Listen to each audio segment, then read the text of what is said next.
সে চ্যাম্পিয়নের খেতাব জর্ডিয়াকের জন্য solid position. Red হক্সদেরকে নামতে হবে, রেড হক্সদেরকে নিচে নামতে হবে, প্রেসার করতে হবে। লেটস সি উপর থেকে থাকবেন জর্ডিয়াকরা বারংবার পজিশন পরিবর্তন করছে, এটা তাদের নর্বল এবং নার্ভাসনেসকে কিন্তু প্রমাণ করছে Rh. Exactly, but on fire cyanide এই দলের কাছে এখনো পর্যন্ত সুযোগ রয়েছে যে তারা যেন আরো একটা ম্যাচ নতুন ভাবে স্টার্ট করাতে পারে।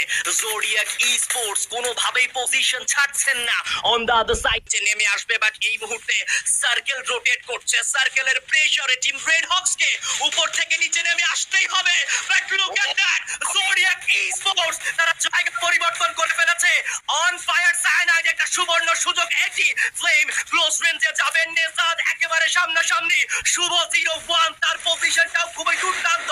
ফ্লেম মিরেজ সেটারও ব্যবহার হয়েছে। অন ফায়ার সায়ানাইড তারাও কিন্তু একে একে গ্রেনেড গুলো ব্যবহার করে যাচ্ছে। গডসেন তার সাইড থেকে গ্রেনেড এসেছে, কোনো প্রকার কোনো প্লেয়ার এখনো পর্যন্ত কিন্তু ড্যামেজ রিসিভ করেনি। বাট লেটস সি এই ম্যাচটাতে কারা বুয়া সিকিউর করতে পারে। Last moment, Red Hawks নাকি OFC? Look at the pressure.